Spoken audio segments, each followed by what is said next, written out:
Hello, welcome back to the show. Hope you're having a fine and wonderful day today. Today is Thursday, is our blockchain and cryptocurrency talk. This is episode 287. I want to say welcome to the Black Brain Trust. Hope you're having a fantastic day today. As you all come in, if you don't mind, please hit that like button. We really do appreciate it. As always, please comment and subscribe if you're just tuning in, looking at the show, whether it is on the live feed or the playback. We really do appreciate you looking at it. If you'd like to participate, just let us know. If you'd like to hop on the panel, just let us know. We will send you a link. Um, with that said, I know people will come in a little late-ish. Grand, excuse me, wow. Grand tardiness. I understand that's not the correct term, but again, when you come in, please leave a comment and we can get started. All right.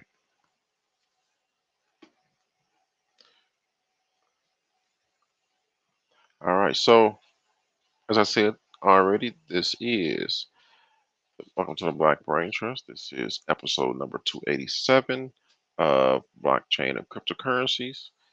Today we have a great show for you today. Um, some hot topics from the past week that has hit the wires. Pretty sure you all have heard of some. We're going to speak about them and we're going to go through them. I understand that. All right, so make sure I'm live here. I believe I am.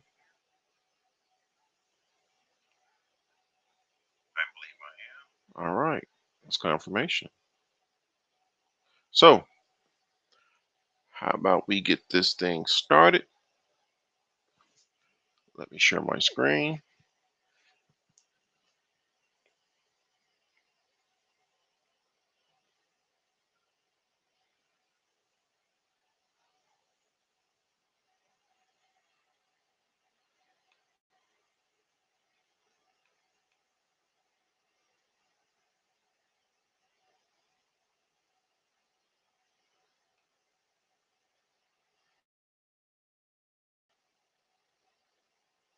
How you doing, Andy? How you doing today? Hope you're having a wonderful day today. All right. So our first topic is court denies Craig Wright motion for judgment in Kleiman v. Wright. Judge Bruce Reinhardt has denied a motion from Craig Wright in the ongoing Kleiman v. Wright saga.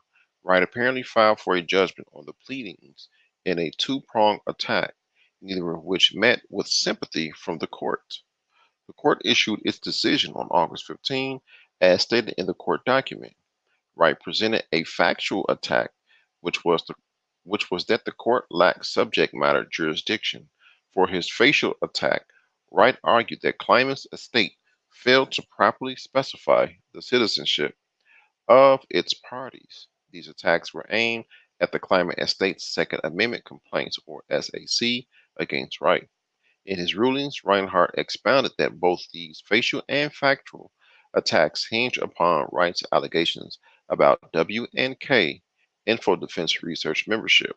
Kleiman's company, quote, I do quote, for his factual attack, the defendant suggests that other foreign members of W&K exist and thus diversity jurisdiction is destroyed. As for the defendant's facial argument, the defendant contends that the SAC fails to allege the complete membership of W&K and includes language that reveals that the plaintiff may be uncertain as to the company's actual ownership, end quote. However, Reinhardt ultimately concluded that Wright failed to meet his burden of production for the factual attack. Regarding the facial attack, Reinhardt wrote in his decision, and I do quote, the SAC also directly states that Dave Kleiman was the sole owner of W&K. As such, the court concludes that the SAC survives the facial attack related to the court's diversity jurisdiction. By the defendant's own admission, he was not an owner nor a member of WNK. Thus, any ambiguity in the SAC is easily dispelled. So, hello, how you doing? Checking for you. Hope you have a wonderful day also. So what we're saying here is Craig Wright is continuing to trying to prove that he's Satoshi. He in the past he has falsified documents. Right now he's trying to test the actual jurisdiction of the court and the jurisdiction of the company that Dave Kleiman owned, which was WNK Info Research. Him saying that people that work with the company were from different areas of the world, and that the judge and the court doesn't have specific jurisdiction to say anything to say anything about that business. What I'm trying to say, um, people in the crypto sphere do not like Craig Wright only because he has failed time and time again to prove that he is Satoshi. He has not only failed, but he has actually threatened people's lives, sued people, trying to prove that he's Satoshi Nakamoto. This is just this will continue to keep going on far past this court, this these court proceedings. Just Craig Wright is at this point he needs to give up. He's starting to look like a lunatic, psychopath, or a sociopath, maybe a psychopath. Yeah. Yeah. Let's get to our next topic. All right. Scroll down. Ripple X Spring reveals new push to expand XRP ecosystem. Hmm. The leader of Ripple's fundraising arm, Xspring, is revealing new details on how the initiative is working to expand the development and adoption of the digital asset XRP. Xspring is widely known for investing in a variety of blockchain companies that could play a role in pushing the real world use of XRP. But on the latest episode of the Ripple Drop, Ripple's Senior Vice President of Xspring, Ethan Beard, says the initiative is also directly developing tools to help grow the XRP ecosystem. Quote, one of the areas that I'm most excited about is that we're really starting to layer in developer tools inside of Xspring and looking to make Xspring much more of a developer platform. So the team has significantly grown. We've probably 10x what we were a year ago in terms of people. The vast majority of the team is engineers. What we're putting in place is the tooling to make it really simple to build with XRP. We're building out APIs, SDKs, and various libraries and services to make it so that anyone who wants to come along and build on XRP can do so very easily. And then we'll also be spending a lot of time bringing these products to market and reaching developers wherever they are around the world. So keep your eyes open. You may even see an Xspring developer conference somewhere along the lines as well. That would be great. That would be huge. A developer conference for XRP. Hello, good evening. How you doing, Favor? How you doing? Hope you're having a wonderful day today. Continuing on, so far, Xspring has invested in at least 500 million in more than 20 blockchain and crypto-related companies. Xspring recently revealed it's awarded a grant to the micropayment startup Coil and will give the company 1 billion XRP to build out its business model of helping creators monetize their content on the web. Um, Ripple also created a $100 million fund for the blockchain gaming company Fort, which will be used to bring digital assets like XRP to thriving mainstream video games with large numbers of daily active users. So now we see Coil, which is a social media platform that is being funded by Xpring, which is Ripple's investment arm. You're seeing a gaming company being invested into by XRP. And also it says here's a look at some of Xpring other investments. Let's scroll down a little bit more. And some of their other investments include Kava Labs, which is developing an open payment system for cryptocurrencies, Dharma Protocol, which aims to create a crypto-based decentralized loan platform, Raised in Space Enterprises, which is a startup that plans to use digital assets like XRP to revitalize the music industry, XRPL Labs, which is a new company created by the avid XRP developer vechain and Robot Ventures, who in March, an early stage venture capital firm that invests in fintech and cryptocurrencies, and also Sinfriend, which will use Ripple's XRP based payment solution, XRapid, to lower the cost of sending money overseas. We're seeing the multifaceted approach to expand Ripple's XRP ecosystem. I've mentioned this plenty of times, weeks before, that the top cryptos at the top are going to atrophy or are going to suffocate the lower cryptos, the bottom tier cryptos. When you have a company or a crypto that is doing these many things right now, investing in these many things right now, giving whole social media platforms for $100 million, investing into actually, no, I misspoke, giving whole social media platforms $500 million, $500 million to invest in their platform, build it out, and help with the XRP ecosystem, giving $100 million to a gaming $100 million to a gaming platform to build out its XRP, help build out its XRP ecosystem. What you're seeing is now these lower tier cryptos need to have more of a use case other than one thing or maybe even two things. What we're seeing here is not the culmination, but the building out of multi-trillion dollar blockchains. What I just read to you comes straight from the horse's mouth. They're building out the entire ecosystem of XRP. Not to mention, even let's say the number one coin, as they call it, the king coin. They are and have made code to help implement smart contracts on the Bitcoin network. So I know people really get angry at me when I say, this coin is not anything or this coin is not that. You really have to look at the whole picture. So this is just food for thought as another article that talks about straight from the horse's mouth of what these top tier cryptos are doing and can what you invest in. When I say what you invest in, what I really mean is page 50, of the list of cryptocurrencies. You understand what I'm saying? So yeah.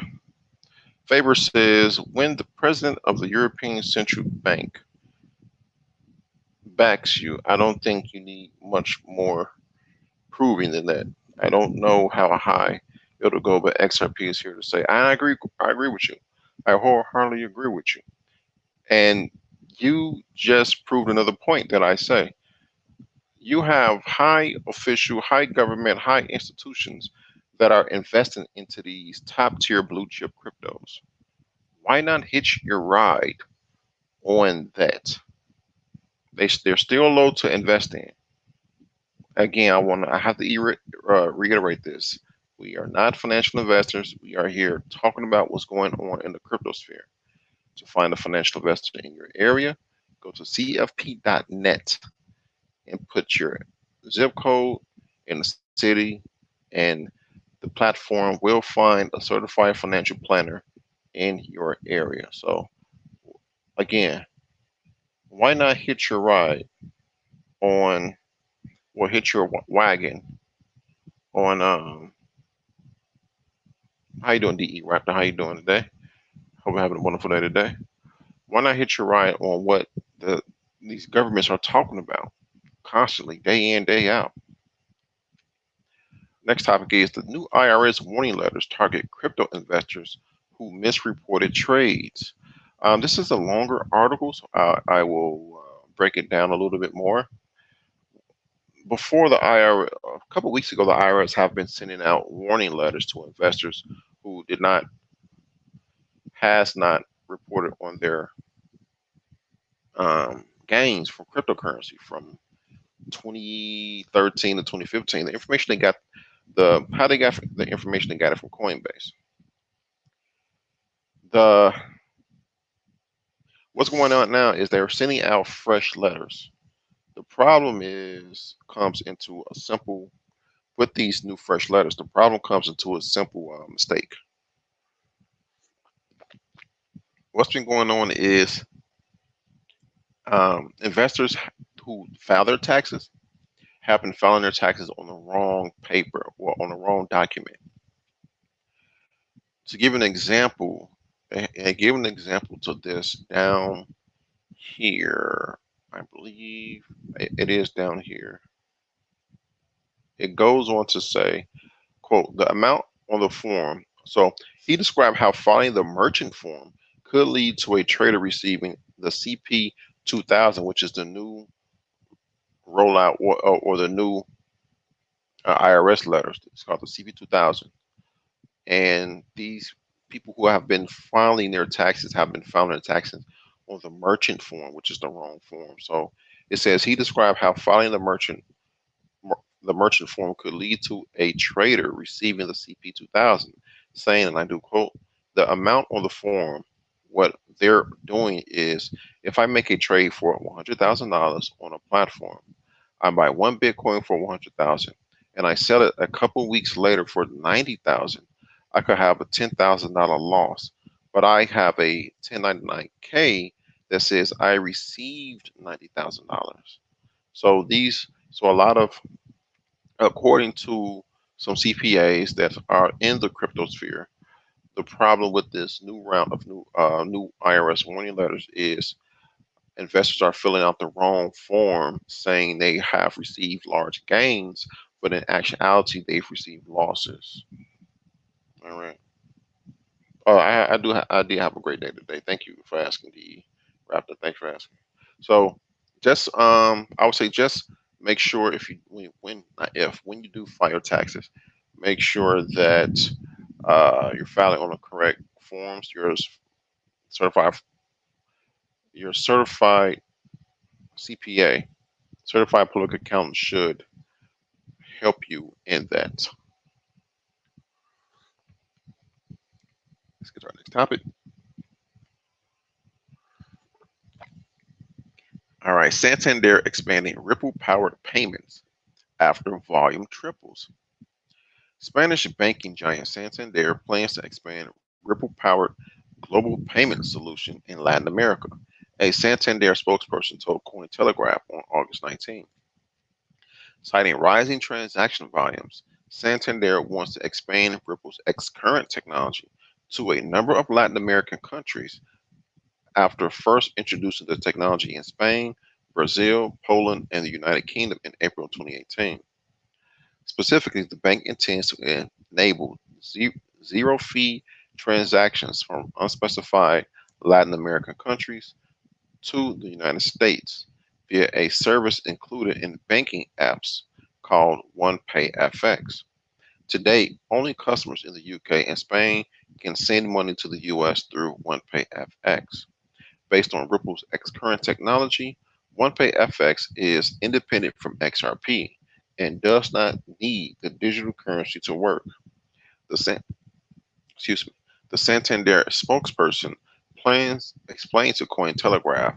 They added, and I do quote, Santander has always used X-current for OnePayFX, which does not need XRP to work, end quote. Santander OnePay FX has seen its transaction volumes triple from January 2019 to June, the spokesperson confirmed to Cointelegraph.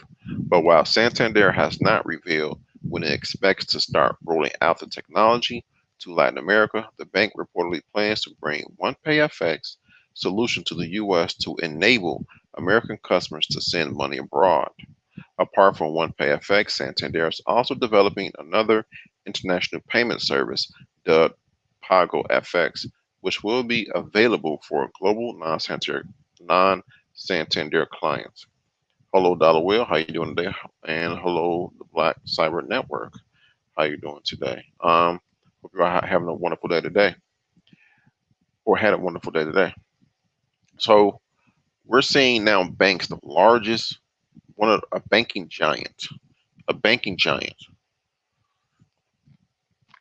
say they've seen tripling of volume in 2019, and they want to expand the payment options of the Ripple powered payment system. Again, I reiterate what I said before the last article, and I believe Faber helped me out when governments talk about. I didn't put in the today's show of a UN article explaining a payment system, and they're citing Ripple, United Nations report. You have to, yeah. I'll just, I don't want to feel like people feel like I'm picking on them. So read what's coming out, the information coming out. There's multiple crypto YouTubers, and I understand the, taking your advice from crypto YouTubers, but those who gather the articles, you can read the articles for yourself. We leave the articles in the description, the articles that these YouTubers talk about. Twitter is a huge source, a treasure trove of information regarding the crypto sphere. Jack Dorsey, he's the co-founder of Twitter. He's very pro Bitcoin. There's information out there. You have dedicated websites such as Cointelegraph, such as CoinDesk, such as the Daily Hodl, Bitcoinist, Bitcoinist.org. You have dedicated news outlets that is for blockchain and cryptocurrency. The information is out there. I'll just stop right there. Bank of America files patent for multi-tiered digital currency wallet. United States-based investment banking company Bank of America, or BofA, has filed a patent for a digital currency wallet with multiple layers of asset access. The proposed wallet would accept different passwords for different amounts of funds requested. The United States Patent and Trademark Office published BofA's application on August 15. Per the filing, this technology would comprise a computing platform with a digital wallet interface. The platform will be configured to operate within a peer-to-peer network for blockchain management, which could potentially be public or private. The application points to Bitcoin and Ether as examples of digital currencies that are increasingly gaining attention, and per the filing, driving the need for better wallet infrastructure. As an example of how the wallet could work with top cryptos, BFA says, and I do quote, as an illustrative example, the user may have logically abstracted 4 BTC and 20 ETH in the first tier of the digital wallet interface. The user may specify a first network function request for the Bitcoin decentralized peer-to-peer network involving 3 BTC and an address within the Bitcoin network, and a second network function request for the Ethereum decentralized peer-to-peer network involving 10 ETH and an address within the Ethereum network, end quote. That sounds confusing. I understand. What they're basically talking about here, wow, excuse me, what they're basically talking about here is multi-signature, uh, multi-sig, multi-signature. Oh, wow, I'm forgetting the word I'm trying to use here. transactions. Wow. Multi-signature transactions.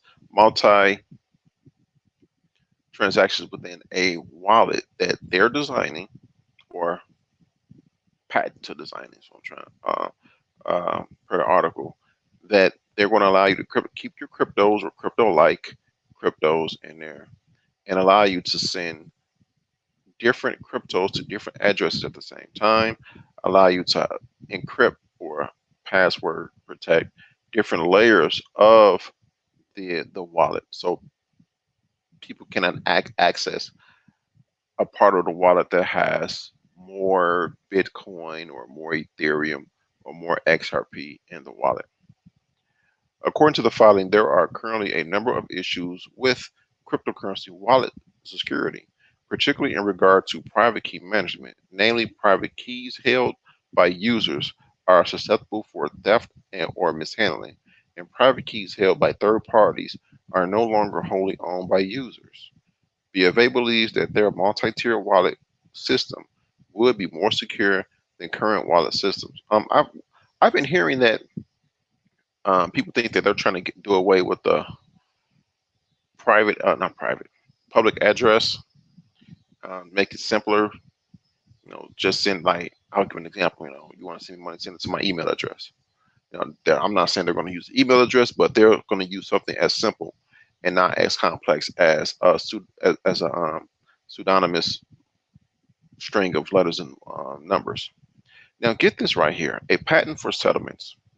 As previously reported by Cointelegraph, BofA has also filed a patent application for a settlement system. Sounds familiar? The technology in question apparently involves a digital ledger shared by multiple banks that would allow them to conduct settlements in real time. The patent apparently cited a refunded Ripple settlement, but made no mention of Ripple's XRP. So I listen to other crypto YouTubers who niche down to specific coins, specific cryptos. And what the articles and the information they've been digging up is far and above what I've been able to dig up. They've been able, a few of them been able to connect dots, lack of a better term. These large companies, large banks, we just talked about two large banks, Santander, Bank of America. We just talked about organization. Well, the article is not in the show, but the UN. We just saw how XRP sending funding other projects, $500 million, tenth of $1 billion, or $100 million. And we're not talking about Ether. We're not talking about the king coin, as people say, which is Bitcoin. And the infrastructure, to me, I feel is being built out. The infrastructure is being built out right now. All right, how you doing, Awaken Black? Okay. Do any one of you have a business that you get paid exclusively by cryptocurrency? And can you explain the pros and cons? Okay. How you doing, Lady Plants? Crypto Gang? Okay. B of A is on it. I see. MasterCard applied for a patent as well. Yes, MasterCard has been applying for blockchain patents as far long ago as 2015. A lot of those patents don't really go through, but MasterCard, Visa, but mainly MasterCard and Visa really do get out with each other in terms of cat and mouse games, like keeping up with the Joneses. But MasterCard have been filing crypto patents for a while. Just last year, we went over an article where MasterCard filed a crypto patent that allows you to pay for your whatever you check out in either fiat or crypto. These companies have been in the crypto space for a very long time, but now we've been hearing more noise.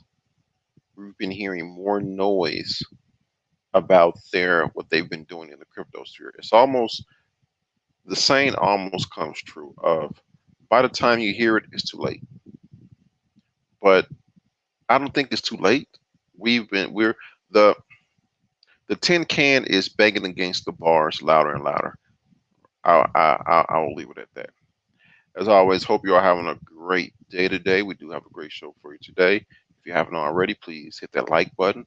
Also, comment and subscribe and hit that notification bell because we release videos every day. Today is Thursday, which is our blockchain and cryptocurrency show, where we go over all the hot topics that happened in the past week in the blockchain and cryptocurrency sphere. If you don't like to comment, or if you just like to lay back and listen to the good news and information, all we ask is leave a like. We really do appreciate it. As always, I hope you all are having or have had, or are having a wonderful day today. Look at the chat a little bit more. Lady Plant says, yep, that's the one I'm talking about. I just read that article. Yes, MasterCard, IBM, Bank of America, just companies. Companies are even still wanting to join Facebook Libra project. So this is a rising asset class, very much rising asset class. Allow me to share my screen again. Okay, get to some more articles. Hope you all are enjoying the show today.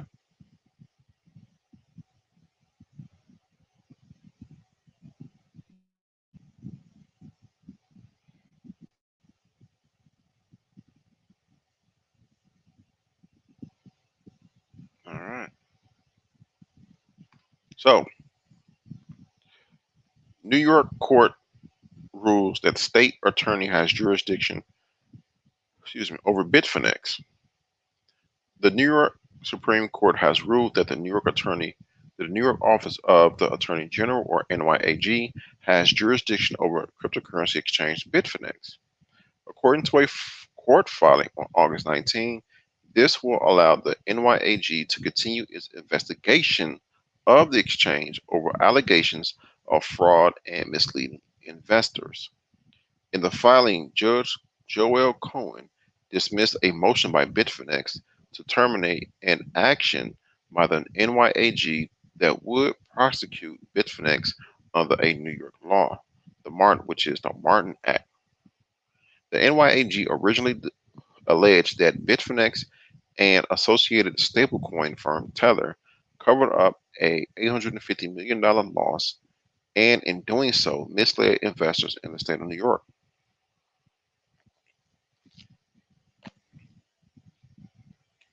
The issue of jurisdiction has recently become a primary issue of contention in the case.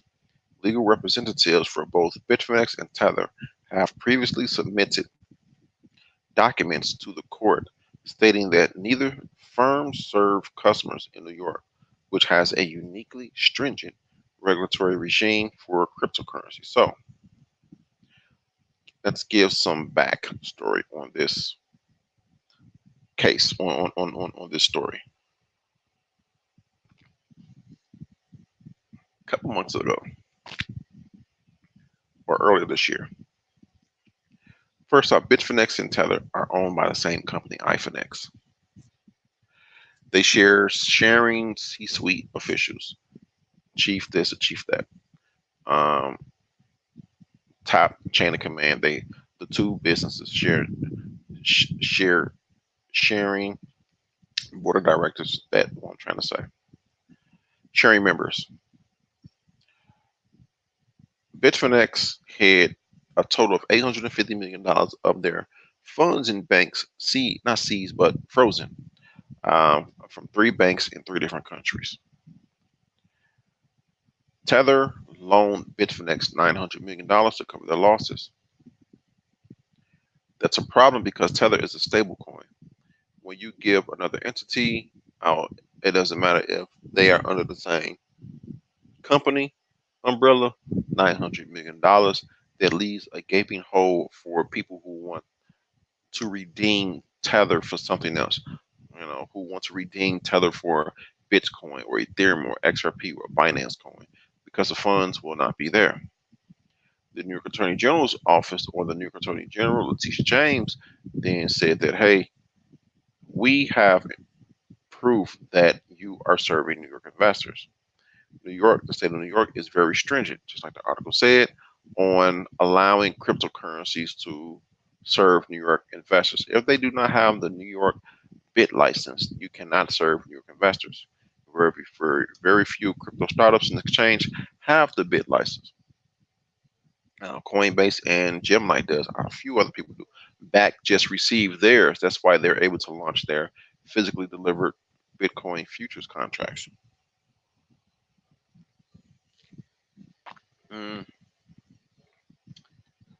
Bitmex saying, New York Attorney General, you're wrong. We do not defraud New York investors. A couple of weeks ago, a report came out of how New York investors are still able to log on to Bitfinex.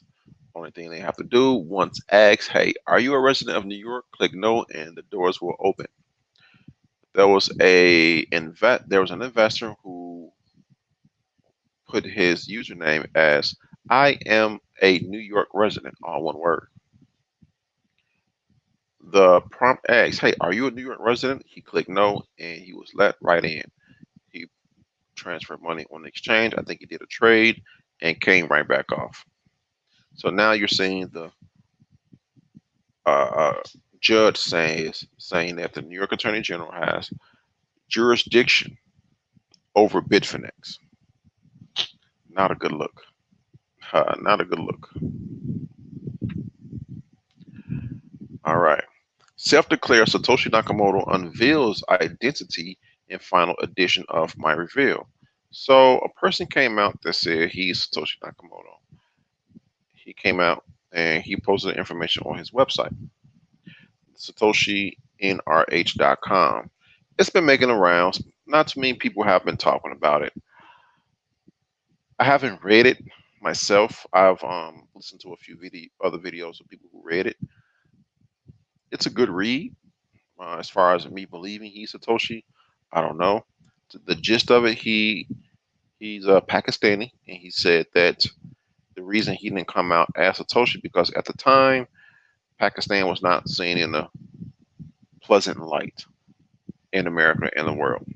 So he changed his name, and it's a lot of things that went around it, went into it. He said he has a love of numbers, and that's why certain things have certain numbers, such as the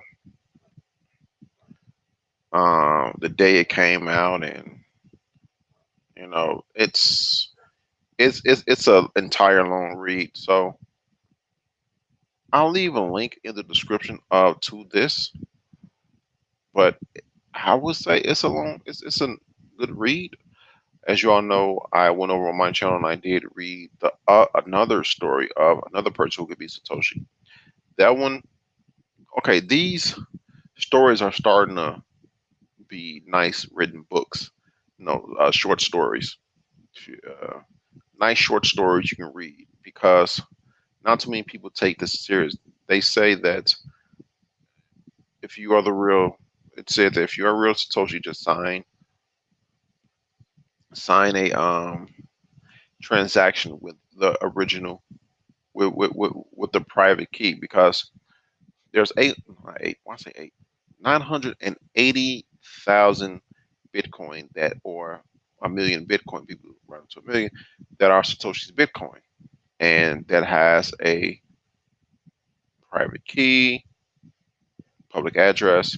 Just sign a transaction with that information. People will believe you are the Satoshi Nakamoto because those are Satoshi's Bitcoins, and you're signing and you're signing a transaction with that information. Then it's pretty much undoubt.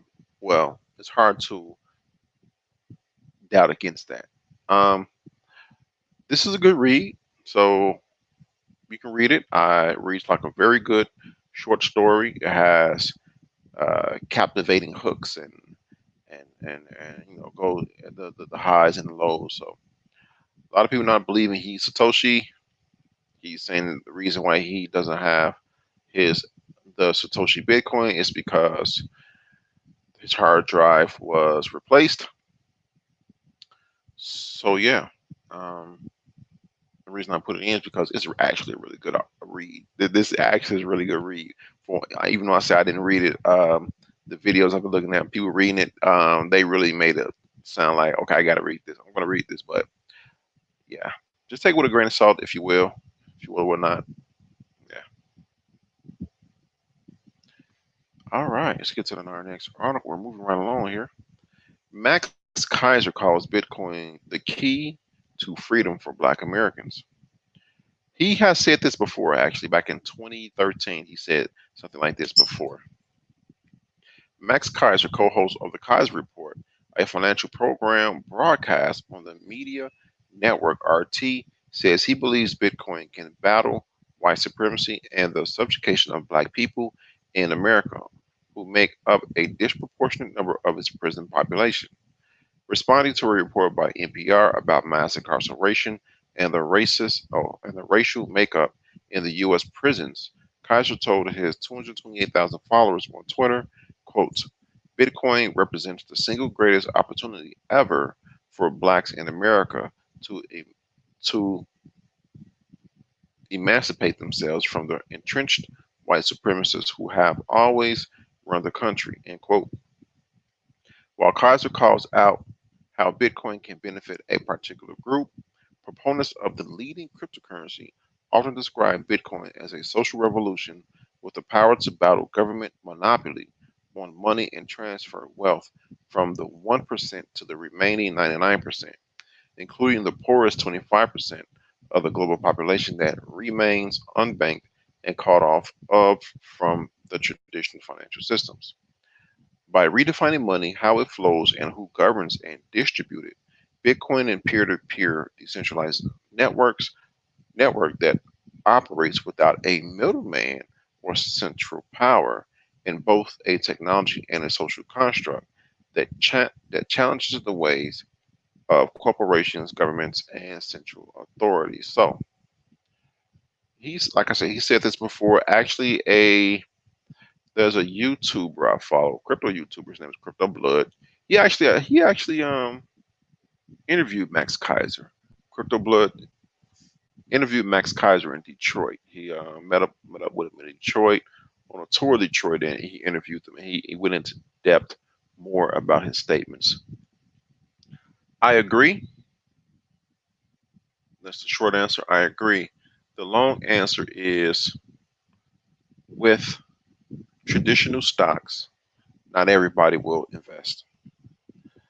We see that with traditional stocks. Not everyone will be quote unquote interested as if it is an option to be interested to have the possibility to dig yourself out of generational left behindedness. Not everybody's going to do it. Me personally, I've told people about cryptocurrencies. I'm not saying this to say I will stop. I will continue to tell people. I will continue to give people the evidence, the research, the articles, the proof that large corporations are getting into this. This is your chance to get some type of money. As I always say, that there's one of four things are going to happen. We're going to have a windfall of millionaires because of investment into cryptos. You can either pay if you don't become a millionaire, you can pay off all your bills. You can start a fresh slate, or you can put a significant dent in your bills, you know, or you're going to lose money by investing into things you don't need to invest in. Not everybody's going to go that route. There's just their route to present themselves with that option, you know. So I agree with them. Short answer again, I agree with them, but you can we can continue to tell other black people, but not everybody is going to be interested in helping themselves out in a financial way. All right, hello, how you doing, Mr. Benevolent? All right, get to our next topic here.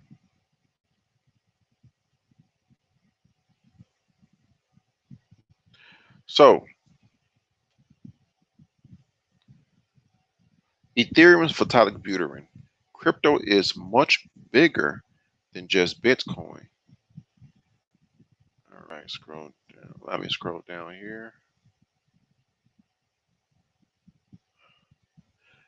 Ethereum creator Vitalik Buterin says the crypto industry needs to do a better job of explaining the benefits of blockchain and crypto technology.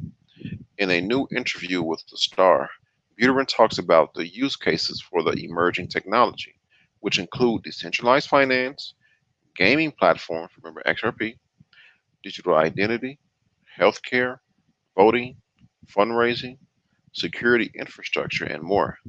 Quote, one of the big things that needs to be communicated is the fact that 5 years ago, the blockchain was just about Bitcoin, but now it's much bigger than just Bitcoin. It's split off into separate spaces that have a lot of different visions. For Ethereum, what we care about is taking the blockchain technology behind Bitcoin and make that makes decentralized cryptocurrency possible and making more general purpose so that other things can be decentralized in the same way. End quote. Buterin says governments have a long way to go in terms of understanding and implementing their role in how crypto and blockchain based platforms develop. Quote, governments do not have a role, and one of the roles is regulation. The usual concern are about cryptocurrency exchanges, where the basic idea is to do fundraising for a new project by directly selling tokens on the blockchain. There are debates whether specific kinds of initial coin offerings or ICOs are legally categorized as securities, so the regulators are grappling with the issue, end quote. As for the future of Ethereum itself, Buterin promises the platform will scale by a factor of at least 100x, dramatically lowering transaction fees. But that's just the beginning. So I agree. There is a lot of use cases for blockchain technology. Yes, it is synonymous with Bitcoin because both came to the party together, both was introduced to the world together. So there's that common mistake of thinking when you think blockchain, you think of Bitcoin and vice versa. But as we know, these are two different technologies that are using each other for a greater cause. And blockchain itself has a more, actually, I will not say more, has also a promise to the world that it can be utilized in many different areas, as some of the areas the Tiger Computer pointed out, which are centralized finance, gaming platforms, digital identity, healthcare, voting, fundraising, security infrastructure, and more. So there's a lot of use cases for blockchain, not just Bitcoin. So I agree with you. Now you're saying, 25-year-old millionaire, as the Star wrote in the heading of their article, talking about how blockchain has more use cases to it other than being the underlying technology of Bitcoin and cryptocurrencies. SEC settles with ICO service over undisclosed payments for reviews. The US SEC has fined Russian based analytics firm ICO Rating for failure to disclose payments for positive reviews to various projects. Today, the SEC announced a $268,000 settlement with ICO Ratings for projects rated from December 2017 through July 2018. According to the SEC, projects rated by ICO Rating during the time raised funds through particular initial coin offerings, which the SEC classifies as securities. As such, proper disclosures should have been made to potential investors. a platform for rating investments in ICO-based projects. ICO ratings lists multiple team members from prominent cryptocurrency projects like Neo. No company member were charged in the SEC settlement. In a statement, Melissa Hogman, Associate Director of the SEC Enforcement Division and ICO rating, violated Section 17B of the Securities Act of 1933. Quote, the securities law requires promoters, including both people and entities, to disclose compensation they receive for touting investments so that potential investors are aware they are viewing a paid promotional item. The requirement applies regardless of whether the securities being touted are issued using traditional certificates or on the blockchain. End quote. So I remember ICO ratings. ICO ratings was the only ICO rating service. I think there were either two or three more major ones.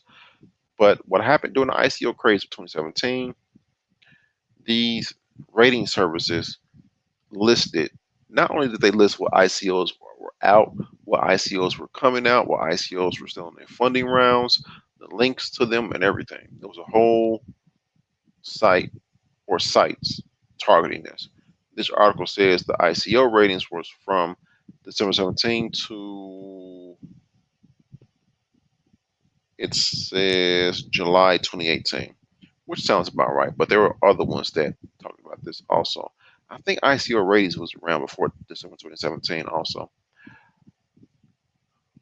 There were ratings for ICOs that were good. There was ratings for ICOs that was bad.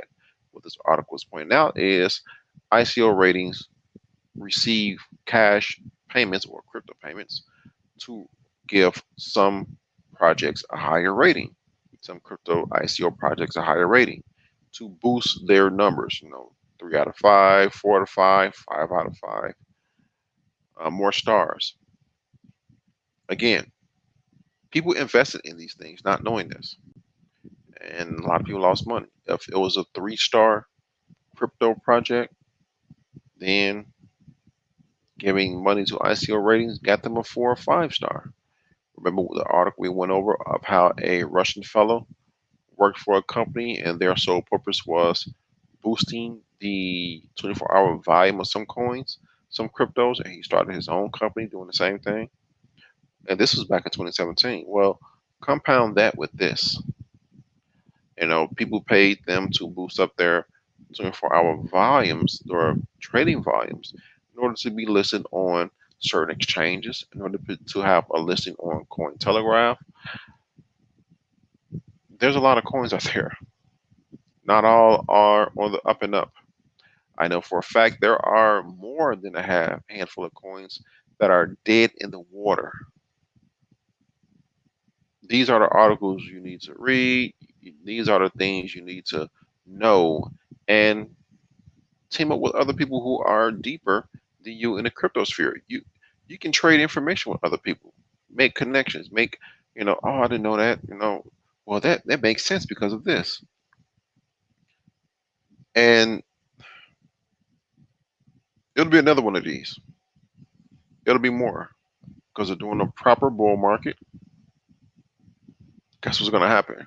More scams, more this, more that. Imagine 2017 magnified by at least 2. Imagine the second half of 2017 magnified by at least 2. Because 2017 was retail investors. Now we have institutional investors. Now we have leverage trading. Now we have margin trading. Now we have futures contracts. Now we have uh, a lot more outlets to that talk about this crypto industry. So just have to say, be careful. Looking at the chat, hope you are having a great day today. As always, when you come in, please hit that like button. If you're just listening in and don't want to comment, a simple like would be appreciated. If you haven't already, please also comment and subscribe. Excuse me. You're listening to our Thursday show, Blockchain and Cryptocurrencies, where we talk about the hot topics of the past week in the blockchain and crypto world.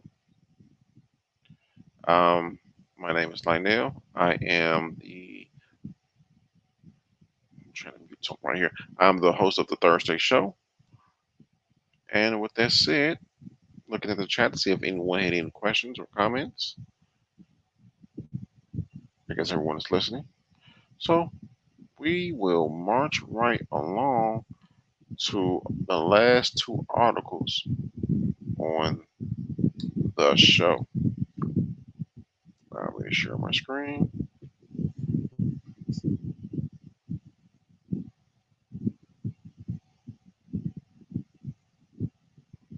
Okay, let's do this.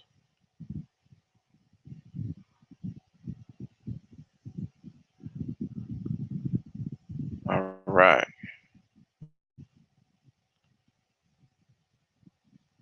So, India Supreme Court gives central bank 2 weeks to justify crypto ban.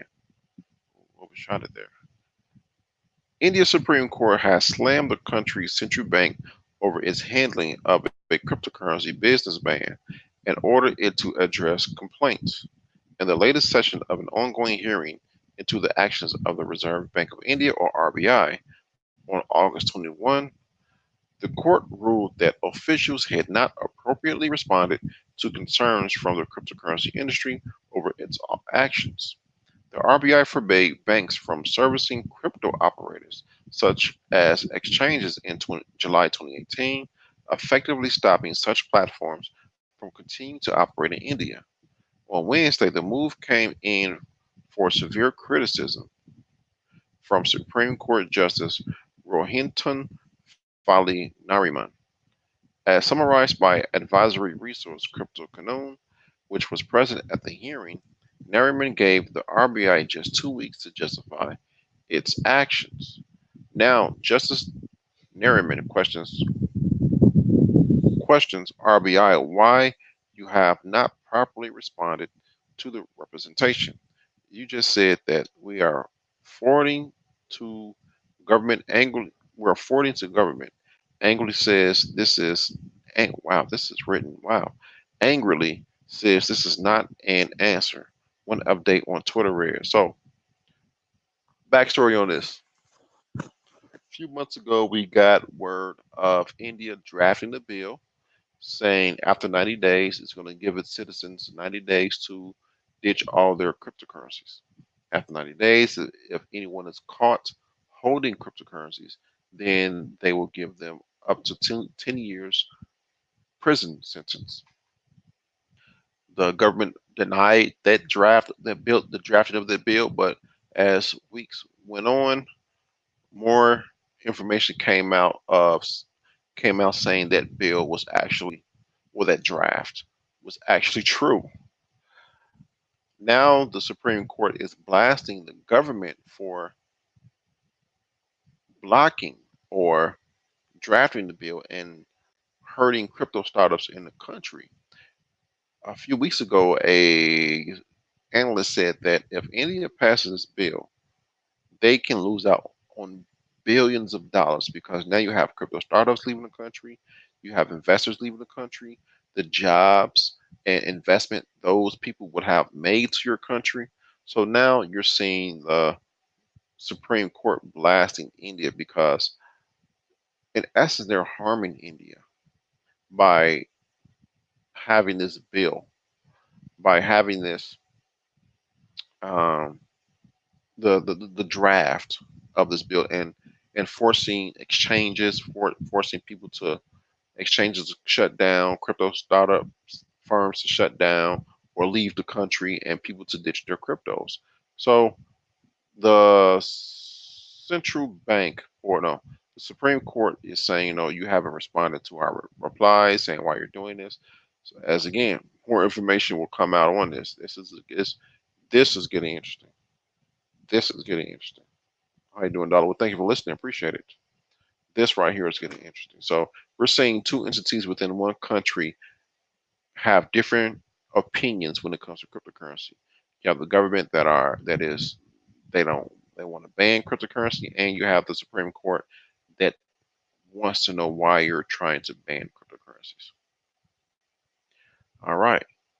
And finally, Gemini launches in Australia, enables all supported coins except GUSD, which is their stablecoin, which is the Gemini USD.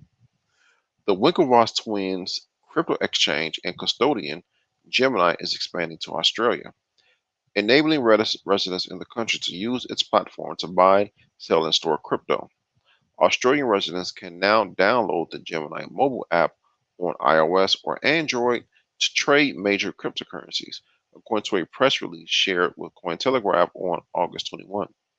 The list of the supported digital coins include Bitcoin, Ether, Bitcoin Cash, Litecoin, and Zcash. While Gemini supports six cryptos, its stablecoin Gemini Dollar or GUSD is not supported in Australia, according to the website.